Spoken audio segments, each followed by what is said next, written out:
Maths foundation के physics के class में आप सभी का स्वागत है। मैं इरफान आलम आपको पढ़ा रहा हूं क्लास 12 के फिजिक्स का चैप्टर नंबर 13। इस चैप्टर का नाम है एटॉमिक न्यूक्लियस। आज इस चैप्टर का डे 5 है। हम लोग जो नया टॉपिक स्टार्ट करने वाले हैं उस टॉपिक का नाम है न्यूक्लियर रिएक्शन, और इसमें सबसे पहली चीज जो हम लोग जानेंगे उसका नाम है न्यूक्लियर फोर्स। अगर आप फिजिक्स को बेसिक से सीखना चाहते हैं और आसान शब्दों में सीखना चाहते हैं तो आप हमारे चैनल को सब्सक्राइब कर लें और बेल आइकन दबा दें ताकि जो भी वीडियो अपलोड किया जाए उसका इंफॉर्मेशन आप तक पहुंच सके। तो आइए हम लोग स्टार्ट करते हैं न्यूक्लियर फोर्स से। टॉपिक का नाम है न्यूक्लियर रिएक्शन। नेचर में 4 टाइप्स ऑफ फोर्स एग्जिस्ट करते हैं। एक का नाम है इलेक्ट्रोस्टैटिक फोर्स, दूसरे का नाम है इलेक्ट्रोमैग्नेटिक फोर्स, तीसरे का नाम है वीक न्यूक्लियर फोर्स और चौथे का नाम है स्ट्रॉन्ग न्यूक्लियर फोर्स। तो यहां पर जो हम लोग न्यूक्लियर फोर्स की बात करने वाले हैं आज न्यूक्लियर रिएक्शन में, हमारा जो टॉपिक होगा वो न्यूक्लियर फोर्स ही होगा। न्यूक्लियर फोर्स, तो हम लोग न्यूक्लियर फोर्स यानी स्ट्रॉन्ग न्यूक्लियर फोर्स के बारे में जानेंगे। हम सभी लोगों को मालूम है कि किसी भी एटम का न्यूक्लियस मेनली 2 तरह के पार्टिकल से बना होता है। एक को कहा जाता है प्रोटॉन और दूसरे को कहा जाता है न्यूट्रॉन। आइए समझते हैं। ये न्यूक्लियस है और न्यूक्लियस के अंदर 2 तरह के पार्टिकल्स होते हैं, प्रोटॉन जो कि पॉजिटिवली चार्ज पार्टिकल है और न्यूट्रॉन जो कि इलेक्ट्रिकली न्यूट्रल है। न्यूक्लियस के अंदर प्रोटॉन है और आप जानते हैं कि प्रोटॉन प्रोटॉन के बीच में रिपल्सन होता है, तो रिपल्सन के कारण यह न्यूक्लियस टूट जाना चाहिए, स्प्लिट कर जाना चाहिए। इलेक्ट्रोस्टैटिक फोर्स की वजह से यह न्यूक्लियस स्प्लिट कर जाना चाहिए, लेकिन ऐसा नहीं होता है। इसका कारण यह है कि जब ये जो प्रोटॉन या न्यूट्रॉन है, अगर उनके बीच की दूरी 0.3 into 10 to the power -15 metre इससे कम हो जाए तो प्रोटॉन और proton, neutron and neutron, proton and neutron, इसके बीच में अट्रैक्शन का फोर्स काम करता है। अगर न्यूक्लियस के अंदर न्यूक्लियॉन्स के बीच की दूरी, मतलब प्रोटॉन और न्यूट्रॉन के बीच की दूरी अगर 3 इंटू 10⁻15 मीटर से कम हो जाए तो फिर ये प्रोटॉन प्रोटॉन एक दूसरे को अट्रैक्ट करते हैं, न्यूट्रॉन न्यूट्रॉन एक दूसरे को अट्रैक्ट करते हैं, प्रोटॉन और न्यूट्रॉन एक दूसरे को अट्रैक्ट करते हैं। इसी अट्रैक्शन के कारण न्यूक्लियस के अंदर प्रोटॉन और न्यूट्रॉन एक साथ टाइटली बाउंडेड रहता है। इस फोर्स को कहा जाता है nuclear force. The force of attraction between proton proton, neutron neutron, proton neutron that binds nucleons together, that binds nucleons tightly together inside the nucleus is called nuclear force। बात समझ गए? Proton proton, neutron neutron, proton और neutron के बीच में एक strong force of attraction काम करते हैं जो प्रोटॉन और न्यूट्रॉन को न्यूक्लियस के अंदर टाइटली बांधे रखता है। इसी फोर्स को कहा जाता है nuclear force. The force of attraction between proton proton, neutron neutron, proton neutron that binds protons and neutrons together inside the nucleus is called nuclear force। और ये न्यूक्लियर फोर्स तभी काम करता है जब प्रोटॉन और की दूरी लेस देन 3.3 इंटू 10⁻15 मीटर हो। आइए हम लोग आगे की तरफ चलते हैं, इस न्यूक्लियर फोर्स के बारे में जानते हैं।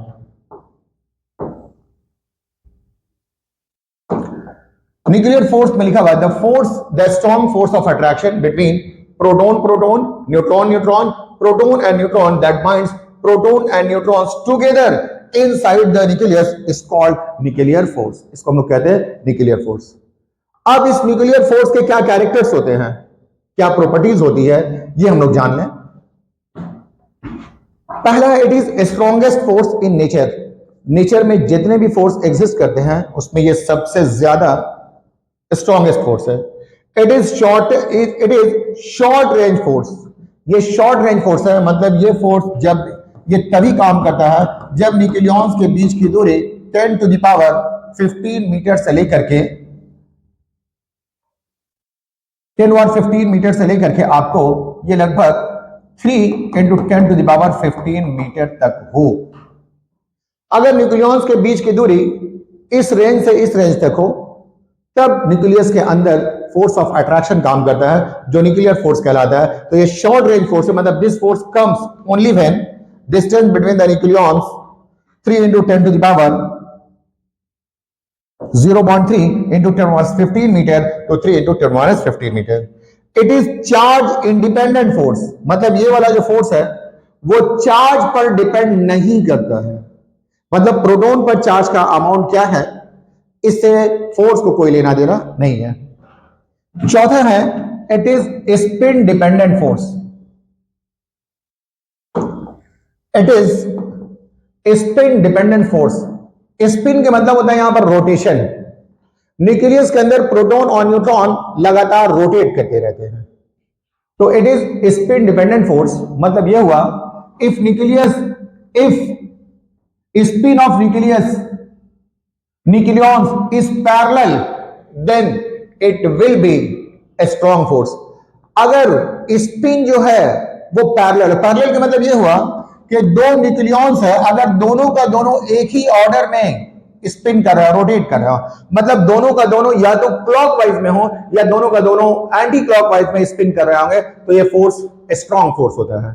लेकिन अगर एक क्लॉकवाइज में हो जाए और दूसरा एंटी क्लॉकवाइज डायरेक्शन में मूव करने लगे तो ये वाला जो फोर्स है ये आपको लेस स्ट्रॉन्ग फोर्स हो जाएगा।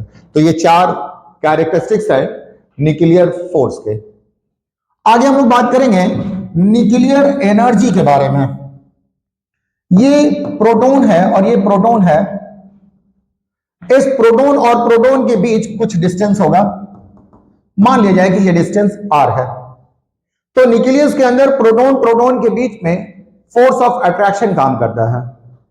इस फोर्स ऑफ अट्रैक्शन की वजह से इन दो न्यूक्लियॉन्स के बीच में एक एनर्जी होती है जिस एनर्जी का नाम है nuclear potential energy. The energy between two nucleons inside the nucleus, the energy between two nucleons inside the nucleus, इस एनर्जी को कहा जाता है न्यूक्लियर पोटेंशियल एनर्जी। ये न्यूक्लियर पोटेंशियल एनर्जी ये डिस्टेंस पर किस तरह से डिपेंड करता है, न्यूक्लियॉन्स के डिस्टेंस पर किस तरह से डिपेंड करता है, इस बात को जानने के लिए हम लोगों ने एक ग्राफ ड्रॉ किया। उस ग्राफ के जरिए इस बात को समझेंगे। तो आइए ग्राफ पर चलते हैं। यह है graphical representation of nuclear potential energy with separation between the nucleons. दो न्यूक्लियॉन्स के बीच सेपरेशन पर किस तरह से आपको यह न्यूक्लियर एनर्जी डिपेंड करती है। अगर आप देखेंगे तो इस ग्राफ में मेनली 3 रीजन है। एक जो रीजन है वो O से लेकर D तक का है, दूसरा जो रीजन है वो D से C तक का है, और तीसरा जो रीजन है वो C से इंफिनिटी तक का है। फिर से देख लें, एक रीजन O से लेकर D तक, दूसरा D से C तक और तीसरा C से लेकर इंफिनिटी तक है। तो सबसे पहले हम लोग आते हैं C पर। अगर आप देखेंगे C पर तो इसके corresponding nuclear potential energy -100 mega electron volt है। ये एनर्जी मेगा इलेक्ट्रॉन वोल्ट में होता है। ये आपको दिखा रहे हैं 0.8, मतलब जब न्यूक्लियॉन्स के बीच की दूरी 0.8 into 10 to the power -15 metre हो, 0.8 इंटू 10 -15 मीटर हो, तो इस केस में न्यूक्लियॉन्स की पोटेंशियल एनर्जी सबसे ज्यादा नेगेटिव होती है, मतलब सबसे कम होती है। सबसे कम होने का मतलब हुआ कि इस वक्त न्यूक्लियर फोर्स सबसे ज्यादा होता है। ये वाला न्यूक्लियस बहुत ही टाइटली बाउंड रहेगा। इस जगह पे न्यूक्लियर पोटेंशियल एनर्जी मिनिमम है, तो न्यूक्लियर पोटेंशियल एनर्जी मिनिमम होगी जब न्यूक्लियॉन्स के बीच का डिस्टेंस ये 0.8 फेम्टोमीटर हो, और ये एनर्जी -100 मेगा इलेक्ट्रॉन वोल्ट होती है। जब न्यूक्लियर पोटेंशियल एनर्जी मिनिमम होगी तो न्यूक्लियर फोर्स स्ट्रॉन्गेस्ट फोर्स होगा। मतलब जब न्यूक्लियॉन 0.8 फेम्टोमीटर की दूरी पर होता है तो न्यूक्लियर फोर्स सबसे ज्यादा होता है। क्लियर हो गया?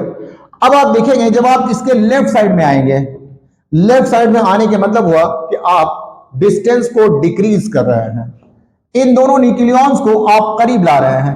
जब न्यूक्लियॉन्स को करीब लाएंगे तो आप देखेंगे डिस्टेंस घट रहा है। जैसे जैसे डिस्टेंस डिक्रीज करेगा न्यूक्लियर पोटेंशियल एनर्जी ये इंक्रीज करती जाएगी और एक समय ऐसा आता है यहां पर आकर के ये R इज इक्वल टू 0.3 फेम्टोमीटर है, यहां पर आकर के न्यूक्लियर पोटेंशियल एनर्जी जीरो हो जाती है। यहां पर न्यूक्लियर पोटेंशियल एनर्जी मैक्सिमम जो कि -100 मेगा इलेक्ट्रॉन वोल्ट है, यहां पर आने के बाद न्यूक्लियर पोटेंशियल एनर्जी ये आपको जीरो हो जाती है।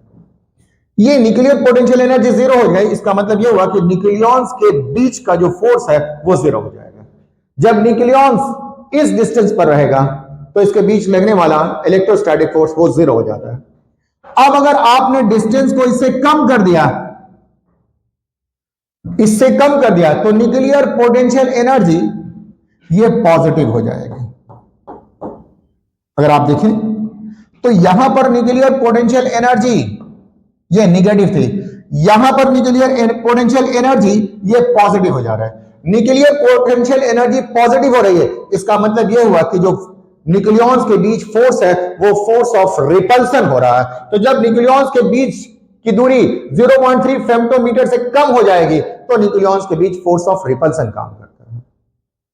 ठीक है, इससे कम होने पर रिपल्सन, यहां और यहां के बीच में होने पर फोर्स ऑफ अट्रैक्शन, और न्यूक्लियर पोटेंशियल एनर्जी आपको डिक्रीज करेगी और इस तरह से यहां पर आकर के न्यूक्लियर पोटेंशियल एनर्जी मैक्सिमम हो जाए। अब यदि आपने डिस्टेंस को और बढ़ाना शुरू किया तो धीरे धीरे न्यूक्लियर पोटेंशियल एनर्जी इंक्रीज कर रही है और जब आप चले आए ये यहां पर R इज इक्वल टू 3 फेम्टोमीटर पर, तब न्यूक्लियर पोटेंशियल एनर्जी लगभग जीरो हो जाती है। यहां तक